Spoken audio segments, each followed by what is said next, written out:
Hello friends, in today's video we will discuss in detail a very important topic, that is Charter Act 1813, which was passed by the British Parliament to renew the Charter of the East India Company for the next 20 years. We will cover Charter Act 1813 in 6 main points: monopoly of trade, control of company, administration, central legislation, provincial legislation, and revenue. So let's start with the first point, which is monopoly of trade. So as we discussed in previous videos that in the year 1600, Queen Elizabeth had given the monopoly to trade with India and other eastern countries only to the British East India Company. That means no other British company could trade in these areas. The Charter Act of 1813 limited this trade monopoly only to a few areas. Now the monopoly of British East India Company remained only in tea trade and trade with China. Basically, apart from the British East India Company, other East Indian companies could also come and trade in India, leaving these two areas. Now it is very important to know here that what happened, that this monopoly, which has been running from 200 years, was changed. So basically what happened was that in 1740 industrial revolution had started in Europe, and because this industrial revolution started from Britain itself, so by 1812 Britain had become the leading industrial nation of the world. Factories were being set up everywhere in Britain, and these factories were supplying their goods to every corner of Europe. But on the other hand, Napoleon was acquiring European countries one after the other, and now his target was Britain. Napoleon passed a decree, or say an order, to weaken and to cause economic damage to Britain, which is also called continental blockade or continental system. The order was that no European country would trade with the Britishers, neither import nor export. Basically, with Spain and Russia, the Britishers used to have expensive trade, and because Napoleon had already invaded them, so European trade with the Britishers stopped. This policy of Napoleon shook the merchants of Britain. Now they had no other way left. Basically, whatever trade links they had with Europe ended because of Napoleon, and there were already stones lying in the way of trade with India and other eastern countries. Because already there, the British government had given monopoly only to the British East India Company. So the British merchants approached the British government with a request. The British government looked at them carefully, paid attention to what they said, and finally felt pity on them. And in this way, the British government changed the monopoly of the British East India Company, due to which the British merchants also became happy. So the way was cleared, and other British merchants also left for India with goods in their vehicle.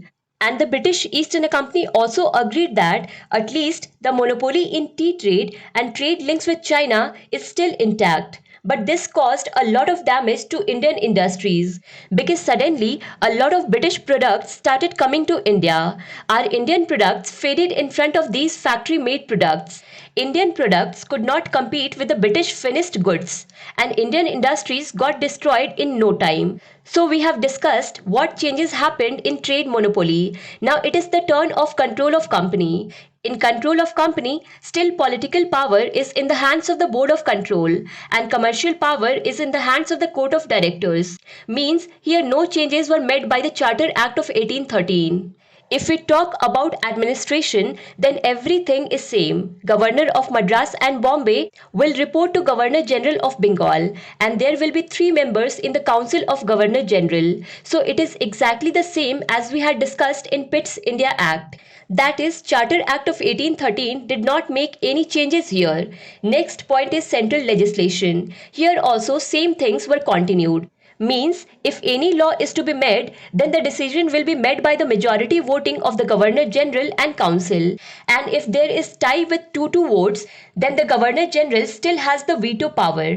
Apart from this, there were no changes in the provincial legislation. Everything is the same as we had discussed in the Pitt's India Act. Now let's come to revenue.